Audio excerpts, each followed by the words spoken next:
Be ready, 10 seconds to go.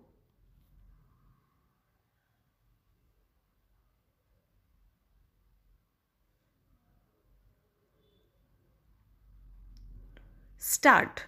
Even if all things enumerated above are favorably placed, there still remains the need for enlightened and committed leadership.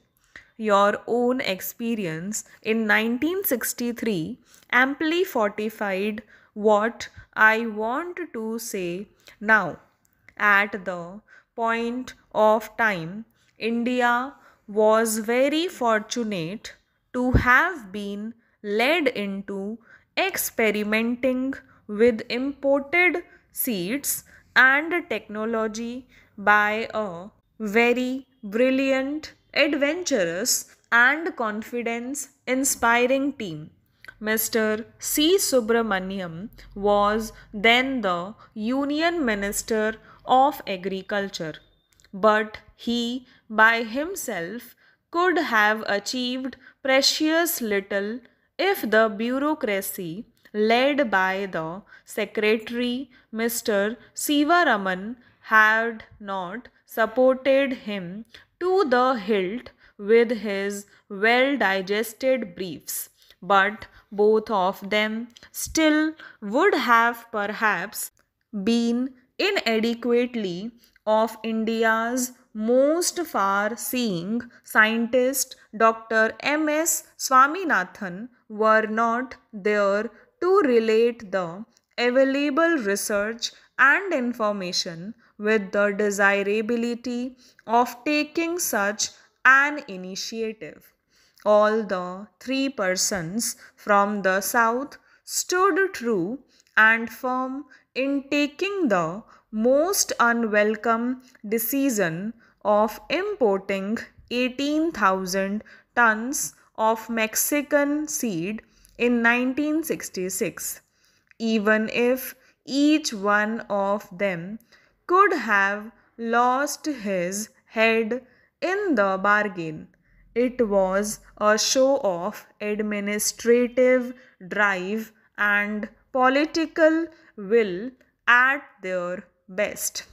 There were many more friends who contributed their might to the success of the wheat revolution in India in no insignificant a manner.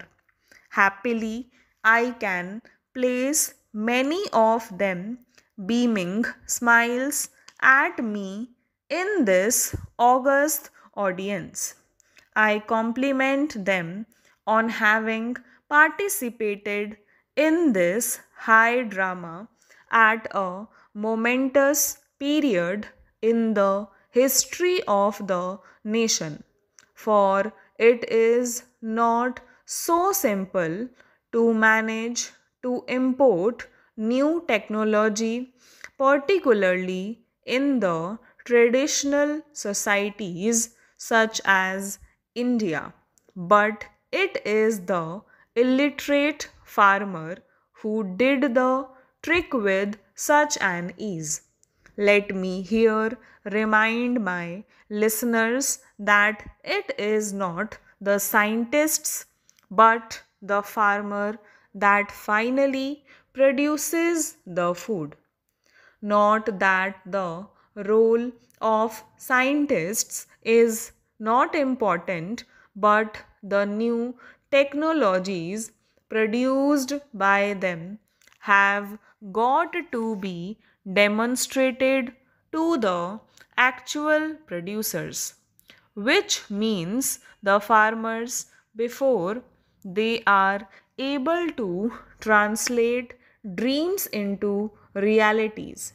And even demonstration can prove counterproductive if the package does not have the backing of proper economic and political policies.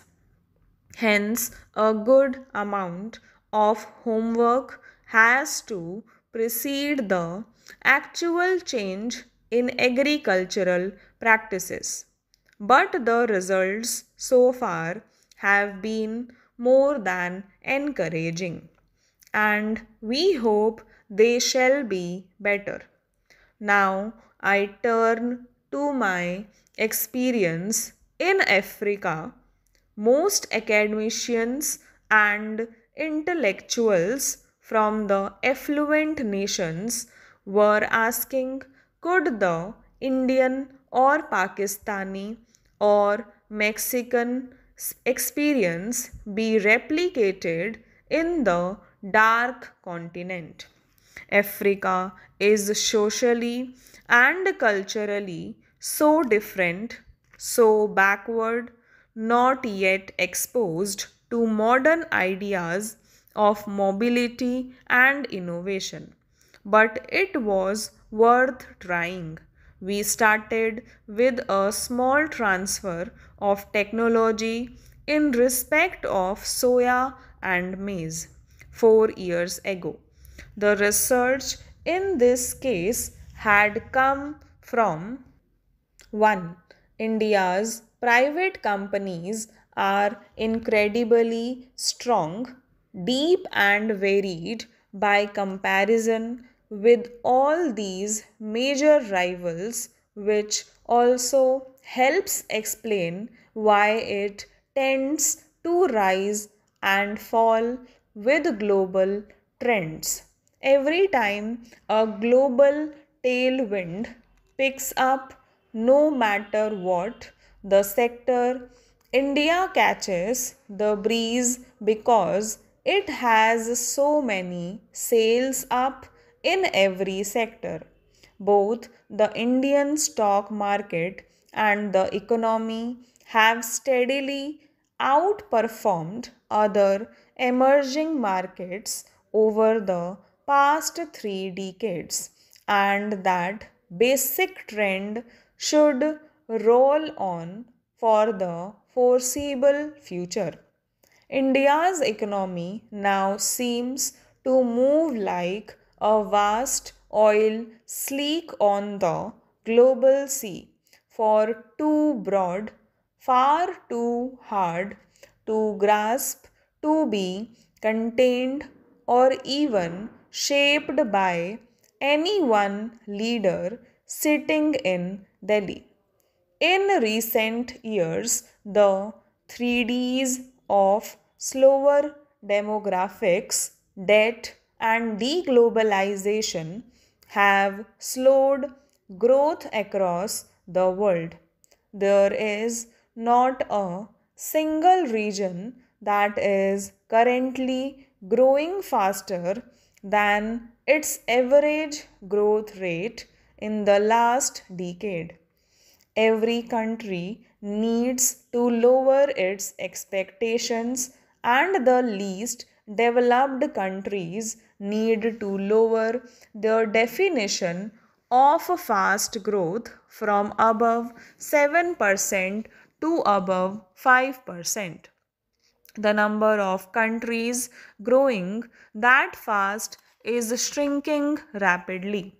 As of 2010, there were 78 countries growing faster than now there are just 28, and India is one of them, whether you believe official growth statistics or not. The performance is, however, not necessarily cause for political celebration.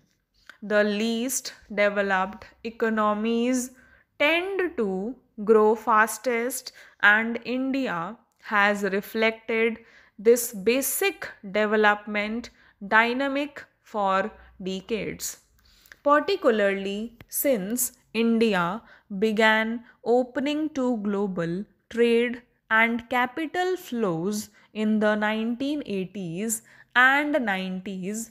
Its economy has tended to grow about 2 percentage points faster. Stop.